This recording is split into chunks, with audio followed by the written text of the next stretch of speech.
السلام علیکم ناظرین کرام، یاقوت پورہ کے تالاب کٹے میں مدرسہ عربیہ انوار العلوم بیرسٹر اسد الدین اویسی نے اس میں خطاب کیا۔ جی ہاں، بیرسٹر اسد الدین اویسی کا شہر حیدرآباد کے علاقے یاقوت پورہ کے تالاب کٹے میں مدرسہ عربیہ انوار العلوم میں صدر مجلس جناب بیرسٹر اسد الدین اویسی نے خطاب کیا۔ جی ہاں، بیرسٹر اسد الدین اویسی کا اتر پردیش کی بی جے پی حکومت سے سوال،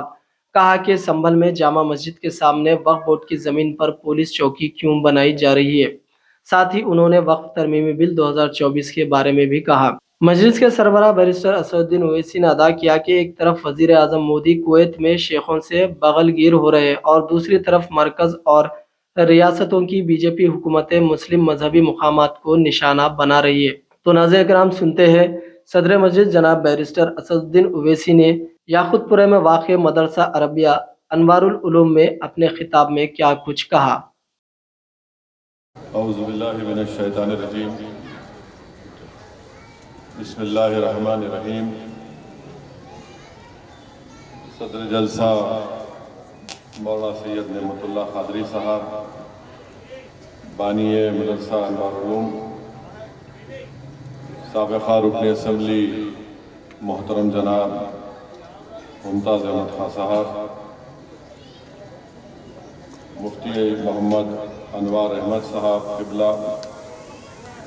مولانا حافظ سید کلیم اللہ قادری صاحب، مولانا محمد امتیاز احمد صاحب، حضرت سیف اللہ نوری صاحب، محترم نثار احمد صاحب، معزز حاضرین اکرام، بزرگان ملت، پس پردہ بیٹھ کر سننے والی میری عزت دار اور بہنوں، میں سب سے پہلے جناب مولانا نعمت اللہ قادری صاحب کو مبارکباد دیتا ہوں کہ الحمدللہ جس مدرسے کا آغاز انہوں نے 31 سال پہلے کیا، آج الحمدللہ اس مدرسے سے 400 سے زائد طلباء اور طالبات یہاں سے حفاظ بن کر نکلے ہیں، اور آپ ہی کی سرپرستی میں خواتین کا بھی ایک علیحدہ مدرسہ چلتا ہے، اور یہاں پر پڑھنے والے طلباء اور طالبات کو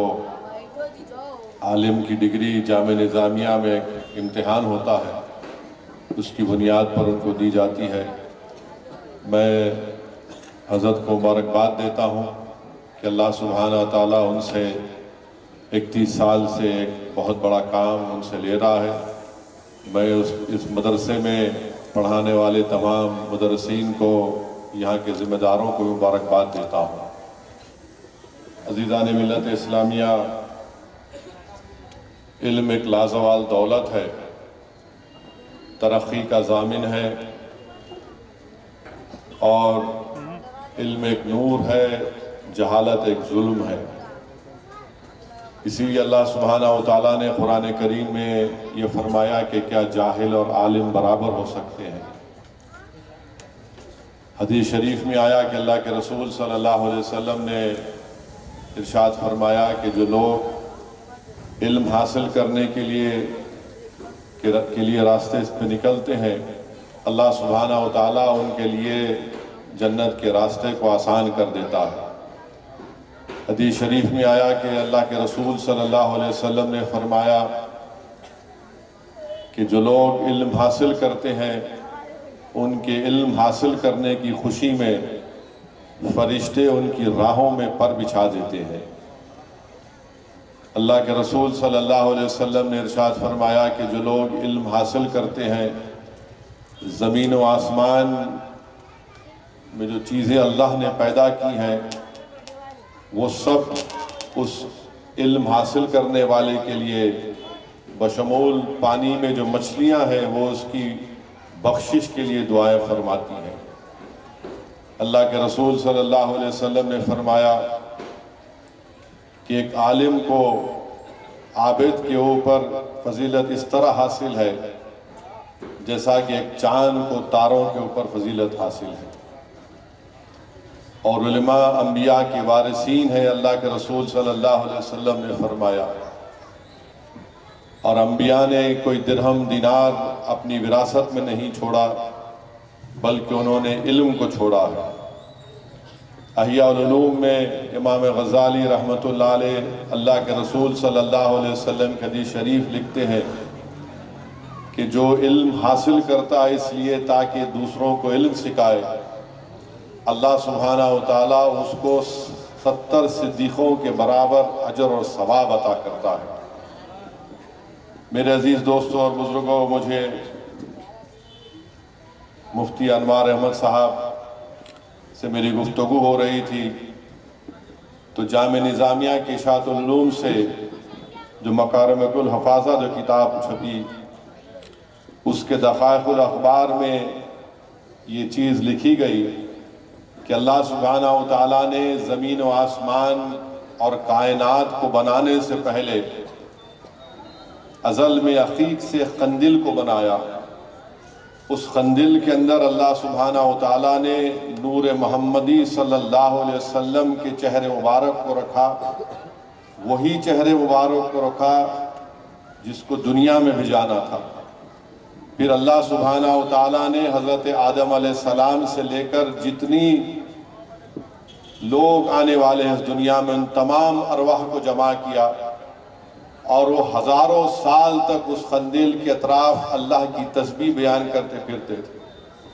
اس کے بعد اللہ سبحانہ و تعالیٰ نے ان تمام ارواحوں کو، روحوں کو کہا کہ دیکھو میرے حبیب محمد صلی اللہ علیہ وسلم کے نور کو، اور جس کسی نے نور محمدی صلی اللہ علیہ وسلم کو دیکھا اس کے مطابق وہ دنیا میں بنا۔ جس نے محمد صلی اللہ علیہ وسلم کے سر مبارک کو دیکھا وہ دنیا میں بادشاہ بن گیا۔ جس نے ان کی آنکھوں کو دیکھا وہ حافظ قرآن بن گیا۔ جس نے ان کے قلب کو دیکھا وہ عالم دین بن گیا۔ میرے عزیز دوستوں اور بزرگوں، الحمدللہ آج 16 سے زیادہ یہاں پر حفاظ کرام نے اپنا حفظ کو تکمیل کیا۔ حدیث شریف میں آتا ہے کہ اللہ کے رسول صلی اللہ علیہ وسلم نے فرمایا، رسول اللہ صلی اللہ علیہ وسلم نے فرمایا کہ قیامت کے دن قرآن اور روزہ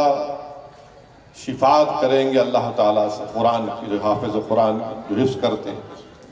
بلکہ حضرت علی رضی اللہ تعالیٰ عنہ سے مروی ہے کہ اللہ کے رسول صلی اللہ علیہ وسلم نے فرمایا کہ جس نے قرآن کا حفظ کیا، اس کے حلال کو حلال مانا، اس کے حرام کو حرام مانا، تو اللہ سبحانہ و تعالیٰ اس کے خاندان کے ایسے 10 لوگوں کے حق میں اس کی شفاعت کو قبول کرے گا جن کے لیے جہنم واجب ہو گئی۔ میرے عزیز دوستوں اور بزرگوں، جو لوگ حافظ قرآن ہیں، حدیث شریف میں آیا کہ اللہ سبحانہ و تعالیٰ حشر کے دن، حشر کے میدان کے دن، حضرت آدم سے لے کر محمد صلی اللہ علیہ وسلم کی امت کے سب کے سامنے اللہ سبحانہ و تعالیٰ حافظ قرآن کے ماں باپ کے سروں پر ایک ایسا تاج رکھے گا جس کی روشنی سورج کی روشنی سے بڑھ کر ہوگی۔ تو میں مبارکباد دیتا ہوں ہم خوش قسمت حفاظ کرام کو جنہوں نے حفظ کی تکمیل کی، اور مجھے یقین ہے کہ انشاءاللہ تعالی وہ حافظ بن کر نہ صرف تالاب کٹے میں، نہ صرف سرزمین حیدرآباد، بلکہ پوری دنیا میں قرآن کے پیغام کو، رسول اللہ صلی اللہ علیہ وسلم کی سنت کے پیغام کو پہنچائیں گے، مردہ دلوں کو زندہ کریں گے اور جہالت کا خاتمہ کریں گے۔ میرے عزیز دوستوں اور بزرگوں، علم کے تعلق سے مجھے ڈاکٹر حمید اللہ رحمۃ اللہ علیہ کے خطبات بہاولپور کا وہ خطبہ بتا رہا ہے، جس میں ڈاکٹر حمید اللہ رحمۃ اللہ علیہ جو جامع نظامیہ کے عالم دین تھے، اور جو لوگ ڈاکٹر حمید اللہ کو نہیں جانتے رحمۃ اللہ علیہ کو، وہ جامع نظامیہ کے عالم دین تھے، اور اللہ سبحانہ و تعالیٰ نے دین کے لیے، دین کے حق میں ان سے اتنا بڑا کام لیا کہ دنیا میں اگر کسی نے فرانسیسی زبان میں قرآن کا ترجمہ کیا تو سب سے پہلا نام آئے گا ڈاکٹر حمید اللہ کا۔ ڈاکٹر حمید اللہ رحمۃ اللہ علیہ خطبات بہاولپور میں میں نے پڑھا کہ علم کے تعلق سے آپ نے بتایا کہ اللہ کے رسول صلی اللہ علیہ وسلم جب ہجرت فرما کر مدینہ شریف کو تشریف لائے تو اللہ کے رسول صلی اللہ علیہ وسلم نے مسجد نبوی میں جو صفحہ بنایا، چبوترا میں نے اونچا چبوترا بنایا، ڈاکٹر حمید اللہ اس کے تعلق سے لکھتے ہیں کہ دنیا کا سب سے پہلا ریزیڈینشل یونیورسٹی اگر کسی نے قائم کی تو اللہ کے رسول صلی اللہ علیہ وسلم نے۔ مسجد نبوی میں آج بھی وہ جگہ ہے۔ علماء کرام نے لکھا، بلکہ ڈاکٹر حمید اللہ نے لکھا کہ اس مقام پر صحابہ کرام کو ان کو تعلیم دی جاتی تھی، ان کو علم سکھایا جاتا تھا۔ جو لوگ نئے نئے اسلام میں داخل ہوتے تھے ان کو مسجد نبوی میں اس مقام پر بلا کر بٹھا کر ان کو دین اسلام کیا ہے بتایا جاتا تھا۔ اور ڈاکٹر حمید اللہ لکھتے ہیں کہ اس جگہ پر صحابہ کرام کھجور کے خوشے لا کر لگاتے تھے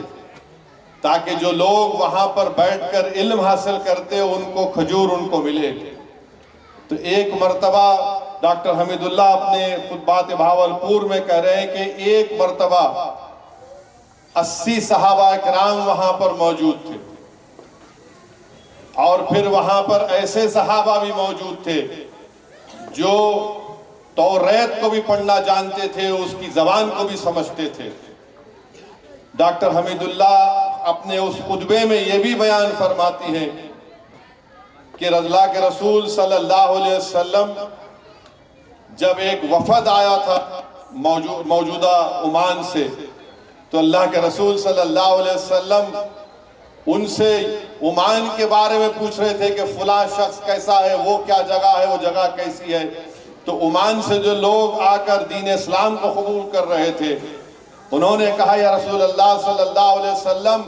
آپ تو ہماری جگہ کو ہمارے سے زیادہ جانتے ہیں۔ تو رسول اللہ صلی اللہ علیہ وسلم نے فرمایا کہ میں تجارت کرنے کے لیے اس مقام پر آیا تھا۔ اسی لیے اللہ کے رسول صلی اللہ علیہ وسلم نے ارشاد فرمایا کہ اگر علم کو حاصل کرنا ہے تو تم چین کو بھی چلے جاؤ۔ اب آپ دیکھیے کہ 1500 سال پہلے اللہ کے رسول صلی اللہ علیہ وسلم کیا فرما رہے ہیں کہ علم کو حاصل کرنا ہے تو چین کو چلے جاؤ۔ اب چین اور مدینہ شریف ایشیا میں آپ دیکھیں گے کہ مدینہ شریف ویسٹرن سائٹ پر ہے اور چین مکمل مشرق کی جانب ہے، ایسٹرن سائٹ ہے۔ اور ڈاکٹر حمید اللہ کہہ رہے ہیں کہ جس زمانے میں رسول اللہ صلی اللہ علیہ وسلم تجارت کرنے کے لیے عمان کو گئے تھے تو چین سے جو لوگ تجارت کا سامان لے کر آتے تھے وہاں پر ایک بہت بڑا میلہ لگتا تھا، لوگ لا کر اپنا سامان بیچتے تھے۔ تو اس وقت 1500 سال پہلے چین سے عمان کا سفر 6 مہینے لگتے تھے۔ رسول اللہ صلی اللہ علیہ وسلم نے فرمایا کہ اگر علم حاصل کرنا ہے تب بھی آپ چین کو جائیے۔ تو یہ دین کا تقاضا، دین کا مطالبہ یہ ہے کہ کوئی بھی مسلمان جاہل نہیں رہ سکتا۔ یہ واحد دین ہے، یہ واحد اللہ کا کلام ہے، کتاب ہے جس جو پہلی وحی نازل کی گئی اللہ کے رسول صلی اللہ علیہ وسلم پر کہ اقرا پڑھیے آپ۔ تو میرے عزیز دوستوں اور بزرگوں، یہ بہت ضروری ہمارے لیے کہ ہم اپنی اولاد کو تعلیم یافتہ بنائیں، چاہے اس کو عالم دین بنائیں، حفاظ کرام بنائیں، ڈاکٹر بنائیں، وکیل بنائیں، مگر ان کو علم کے زیور سے آراستہ کریں۔ اور یاد رکھیے یہ دین اس بات کا مطالبہ کرتا ہے اس کے ماننے والوں سے کہ تم دین کو حاصل کرو۔ ہم نے اور آپ نے ابھی مفتی خلیل احمد صاحب کے بصیرت افروز کتاب میں مولانا نے جو حدیث شریف کو بیان کیا کہ اللہ کے رسول صلی اللہ علیہ وسلم حجر مبارک سے نکلتے ہیں اور دیکھتے ہیں کہ ایک طرف لوگ تسبیح کو پڑھ رہے ہیں، ذکر کر رہے ہیں، اور دوسری طرف لوگ لوگوں کو پڑھا رہے ہیں۔ اللہ کے رسول صلی اللہ علیہ وسلم نے ارشاد فرمایا کہ دونوں کام اچھے ہیں، مگر آقا دو عالم صلی اللہ علیہ وسلم نے فرمایا کہ مجھے زیادہ وہ لوگ پسند ہیں جو علم سکھا رہے ہیں۔ تو میرے عزیز دوستوں اور بزرگوں، ہمارا فرض ہے کہ ہم اپنے علماؤں کی عزت کریں، ان مدرسوں کو مضبوط رکھیں، اور دنیا میں جو شیطانی طاقتیں ہیں وہ ہمیشہ پہلا نشانہ مدرسے کو بناتی ہیں، اور ہم کو اور آپ کو اس مدرسوں کو مضبوط کرنا ہے۔ اور یہ بہت اچھا اقدام ہے کہ 31 دسمبر کی رات کو یہاں پر اس طرح کا ایک بے مثال مبارک ایک فنکشن کیا جا رہا ہے، اور مقصد اس میں ایک یہ بھی ہے کہ نوجوانوں کی بہرہ روی سے ان کو روکا جائے۔ جو آج کی رات نوجوان نہیں معلوم کیا سمجھتے اس بات کو، وہ نکل جاتے ہیں اور نئے نئے تماشے کرتے ہیں۔ یاد رکھیے یہ جو تہذیب جو 31 دسمبر کی ہے، اس میں سوائے شراب کے، سوائے زنا کے، سوائے بے حیائی کے کچھ حاصل نہیں ہوتا اس میں۔ اور اللہ سبحانہ وتعالی، اللہ کے رسول صلی اللہ علیہ وسلم کیا فرما رہے ہیں کہ شراب کے تعلق سے آقا نے فرمایا کہ ام الخبائث یعنی تمام برائیوں کی جڑ ہے۔ ہم کو کیا بتایا گیا ہمارے دین میں کہ تم زنا کے قریب بھی مت جاؤ، تم زنا کے قریب بھی مت جاؤ۔ میں نوجوانوں سے دربندانہ اپیل کر رہا ہوں کہ ہم آمنہ کے لال کے لائے ہوئے پیغام کو ماننے والے ہیں، مغرب کی تہذیب کو ماننے والے نہیں ہیں۔ ہم رسول اللہ صلی اللہ علیہ وسلم کے غلاموں کے غلام ہیں، ہم ان کی لائی ہوئی تہذیب اور پیغام کو ماننے والے ہیں۔ یاد رکھو، ہم ان لوگوں کی یہ تہذیب ہے نہیں موجود، ارے ٹھیک ہے کوئی مناتا ہے، ہم کو اعتراض نہیں ہے، مگر اس میں جو بے حیائی ہوتی ہے، اس میں جو گندگی ہوتی ہے، اس سے تو ہم کو بچانا پڑے گا۔ ڈرگز ایک بہت بڑا مسئلہ بن چکا ہے ہمارے ملک میں۔ افغانستان میں ڈرگز بند ہو گئے جب سے طالبان آیا، تو میانمار سے ڈرگز بن رہے ہیں، منی پور میں اس کی کاشت ہوتی ہے، پھر دوبارہ میانمار جا کر پورے بھارت میں اور پھر ساری دنیا کو جاتا ہے۔ تو یہ ڈرگز ہماری نسلوں کو برباد کر رہا ہے۔ کیسے روکیں گے ہم ان لوگوں کو؟ ایک دیمک کی طرح اس ملک کے نوجوانوں کو برباد کر رہی ہے ڈرگز، اور بہت ضروری ہے کہ ہم اپنی مذہب کی طرف لوٹیں۔ اور یاد رکھیے اللہ کے رسول صلی اللہ علیہ وسلم نے ارشاد فرمایا کہ قیامت اس وقت تک نہیں آئے گی جب تک کہ وقت کو سمیٹنے نہیں دیا جائے گا۔ اس کا مطلب یہ ہے کہ ایک سال ایک مہینے کی طرح ہوگا۔ اب آپ اندازہ لگائیے تھوڑی دیر کے لیے کہ میں پچھلے سال یہاں پر آیا تھا، اگر میں آپ سے پوچھوں کہ کیا میں 12 مہینے پہلے آیا تھا یا 1-2 مہینے پہلے آیا تھا، تو آپ بولیں گے یہ تو حالیہ بات ہے۔ قیامت کی نشانیوں میں سے یہ ہے کہ ایک سال ایک مہینے کی طرح ہوگا۔ اب جب آنے والا ایک نیا عیسوی کا سال ہے، ہم کو اپنی ترجیحات کو، اپنی پرائرٹیز کو صحیح کرنا ہے۔ ہم کو یہ کوشش کرنا ہے کہ ہم اپنی اولاد کو کس طرح سے ان کی تربیت دیں، کس طرح سے ان کو علم کے زیور سے آراستہ کریں، کس طرح سے ہمارے نوجوانوں کو ان لوگوں سے بچا کر رکھیں جو وہ اپنے مقاصد کے لیے، اپنی ذاتی مقصد کے لیے چاہے سیاسی کیوں نہ ہو، ان کو استعمال کرنا چاہتے ہیں۔ علم حاصل کرنے کا پیغام اسلام دے رہا ہے۔ رسول اللہ صلی اللہ علیہ وسلم، پروفیسر ڈاکٹر حمید اللہ رحمت اللہ نے کہا کہ صفا میں پہلی ریزیڈنشل یونیورسٹی بنائی اللہ کے رسول صلی اللہ علیہ وسلم نے۔ تو بعض ایسے بھی ہمارے لوگ ہیں جو کہہ رہے ہیں کہ ہم غریبوں کی بڑی مدد کر رہے ہیں۔ کیسے مدد کر رہے ہیں آپ؟ اسکولوں میں جا کے ان کو بلیک میل کرتے ہیں کہ اتنے ہمارے بچے ہیں، ان کو پڑھاؤ کیونکہ ہمارے کو ان کا ووٹ ملے گا، تم نہیں پڑھائیں گے فری میں تو ہم دیکھ لیں گے۔ کہ اس طرح سے علم حاصل کرائیں گے آپ بچوں کو کہ اسکول کے بچوں کو، اسکول کے ذمہ داروں کو بلیک میل کریں گے آپ؟ یہ نہیں ہو سکتا، یہ بلیک میلنگ کو ختم کرنا پڑے گا۔ یہ کام ہے انتظامیہ کا، حکومت کا، کہ ایسے لوگوں کو دیکھیں جو لوگ مجلس پہ تنقید کرتے ہیں۔ میں تم سے پوچھ رہا ہوں، بتاؤ تم کون سی تہذیب کی مثال پیش کر رہے ہو؟ تمہاری اولاد جیلوں میں ہے کرپشن اور کیا چوریوں کے نام پر۔ جو مجلس پر تنقید کر رہے ہیں، بتاؤ تم کون سی مثال پیش کر رہے ہو؟ تمہارے گھر میں تم اپنی عزت کو نہیں بچا سکے اور تم قتل کرواتے اور تم آ کر مجلس پر انگلیاں اٹھاتے۔ میرے عزیز دوستوں اور بزرگوں، ایسی طاقتوں سے ہم کو اپنے نوجوانوں کو، اپنے اولاد کو بچانا ہے جو صرف اپنی ذاتی مفاد کے لیے پورے معاشرے کو کھوکھلا کرنے پر تیاری کر چکے ہیں۔ مجلس اتحاد المسلمین انشاءاللہ تعالی ان ایسے حضرات کو، ایسے شیطانی طاقتوں کو، ایسے منصوبے اور تمام لوگوں کو ہم بتا رہے ہیں کہ اب رک جاؤ، تم بہت کچھ نہیں کر سکتے، اب حالات بدل چکے ہیں، تم کسی کو بلیک میل نہیں کر سکتے، علم پڑھانا ہے تو تم پڑھاؤ پیسے دے کر، مگر یہ کہنا نہیں ہم کو ووٹ ملیں گا اتنے بچوں کو اسکول میں پڑھاؤ، نہیں تو اسکول کے خامیاں ہیں۔ ارے خامیاں تم میں بھی ہے،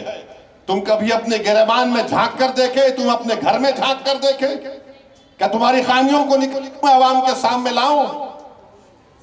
تم اگر کسی اسکول کے انتظامیہ کو بلیک میل کرو گے تو مجھے بھی معلوم ہے کہ تم میں کتنی کمزوریاں۔ میرے عزیز دوستوں اور بزرگوں،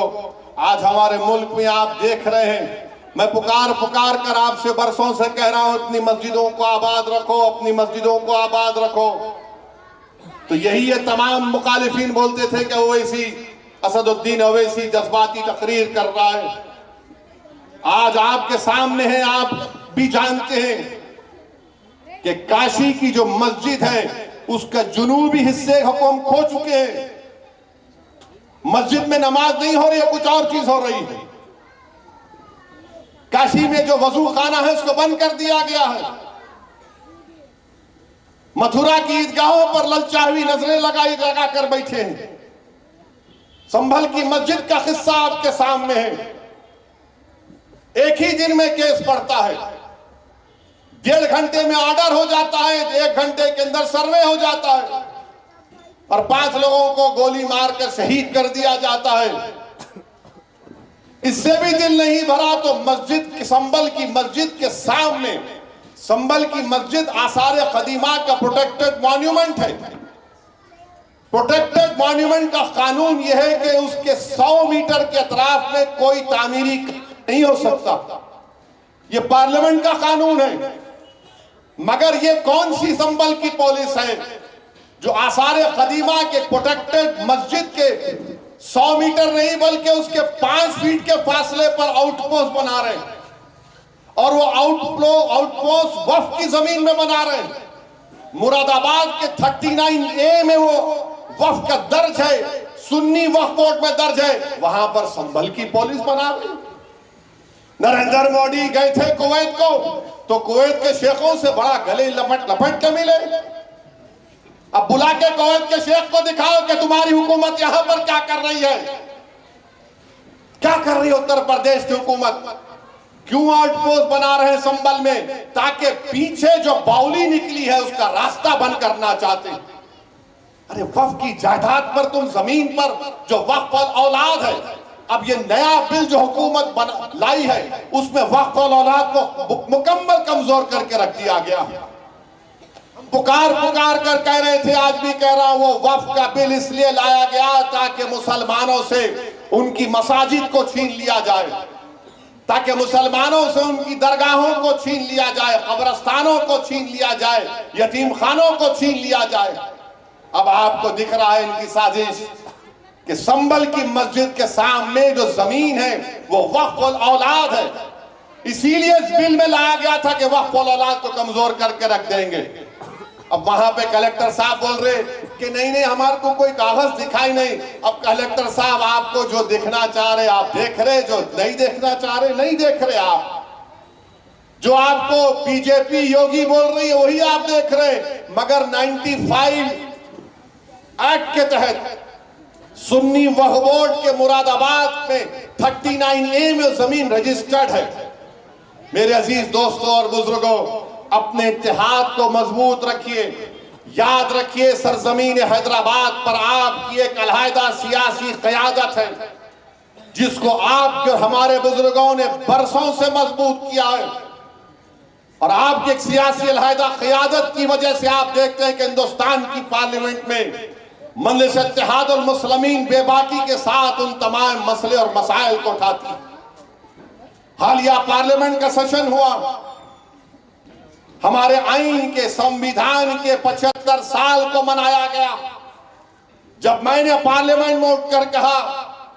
کہ 1962 دسمبر میں سری نگر میں اللہ کے رسول صلی اللہ علیہ وسلم کے منہ مبارک کی چوری ہوئی تھی، پورے ملک میں دنگا ہوا، اور اس کے بعد موجودہ بنگال جو ہمارے ملک میں ہے وہاں سے 8 لاکھ مسلمانوں کو جبرن موجودہ بنگلہ دیش میں دھکیل دیا گیا، تو کئی لوگ یقین نہیں کیے، میرے گھر پر آئے، بولے آپ نے کہا کیسا ہے؟ ملا یہ ثبوت ہے، یہ کاغذ ہے حکومت ہند کا اس وقت کا، بتاؤ جھوٹ ہے کیا؟ یہ خاموش ہو گئے۔ وہ پرانی پارٹی کے بڑے چاہنے والے بھی تھے، بولے یہ کہاں سے نکال کے لاتے آپ؟ میں سچائی کو بتا رہا ہوں، 8 لاکھ آج آسام میں لوگوں کو فارنرز کیمپ میں ڈالا جا رہا ہے۔ ارے 1960 میں پنڈت نہرو کے مرنے سے 1-1.5 سال پہلے 40,000 مسلمانوں کو آسام تریپورہ سے یہ کہہ کر اس وقت کے ایسٹ پاکستان میں ڈھکیل دیا گیا کہ یہ پاکستانی ہے۔ بتائیے میرے عزیز دوستوں اور بزرگوں، یہی تو میں آپ سے عرض کر رہا ہوں کہ اپنے علیحدہ سیاسی شناخت قیادت کو مضبوط آپ نے کیا ہے، اس کو اور مضبوط رکھیے۔ سوال میرے اسد الدین اویسی یا ممتاز احمد خاں کا نہیں، آج ہم ہیں کل نہیں رہیں گے، دنیا کا نظام ہے، مگر ملک کے حالات اگر کوئی امید لگا کر بیٹھا ہے کہ نہیں اچھے ہو جائیں گے، میں نے پارلیمنٹ میں کہا، باہر بھی کہا، 240 بی جے پی لائی، یہ نفرت کی کامیابی ہے، محبت کی کامیابی نہیں ہے۔ اس وقت بھی لوگ یقین نہیں کیا، آج بھی کہہ رہا ہوں آپ کو، یہ سب جو نئے قانون بنانا چاہ رہے کہ ایک ہی وقت میں اسمبلی، پارلیمنٹ اور بلدیہ کے الیکشن کروائے جائیں گے، کیوں کروائے جائیں گے؟ تاکہ ان کو فائدہ ہو جائے۔ بہرحال میرے عزیز دوستوں اور بزرگوں، میری آپ سے یہ بھی گزارش ہے کہ ہم اپنی دعاؤں میں ان معصوم فلسطینیوں کے لیے بھی دعا کریں جو پچھلے 1 سال سے یہ ظالم اسرائیلی حکومت کے ظلم کا شکار ہو رہے ہیں۔ میرے بھائی، پورا ناردن غازہ کو خالی کر دیا گیا ہے، 45,000 سے زیادہ لوگ شہید ہو چکے ہیں،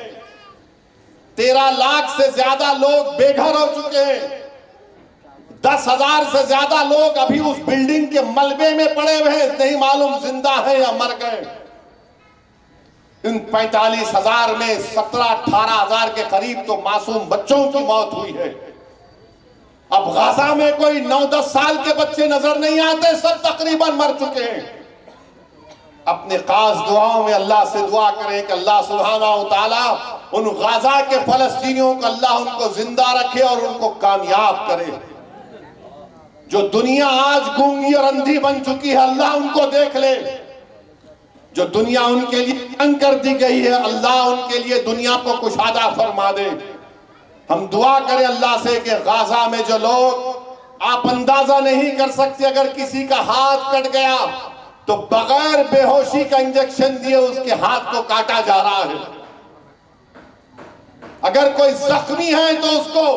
بے ہوش کرے بغیر اس کا علاج ہو رہا ہے۔ اندازہ لگاؤ کتنی تکلیف ہو رہی ہوگی غزہ کے فلسطینیوں پر۔ ہم اللہ سے دعا کرتے تھے، کرتے اور کرتے رہیں گے کہ غزہ کے فلسطینیوں کی اللہ غیب سے مدد کرے اور اللہ ان ظالموں کا خاتمہ کرے۔ میرے عزیز دوستوں اور بزرگوں، اللہ سبحانہ وتعالی ہم کو توفیق دے کہ ہم قرآن اور سنت پر عمل کریں، اور اللہ سے ہم دعا کرتے ہیں کہ اللہ مدرسہ انوار علوم کو اللہ اور اس کو مضبوط بنائے، ترقی دے، اور ان کے ذمہ داروں کو اللہ ان پر رحم فرمائے۔ وآخر دعوانا الحمدللہ رب العالمین۔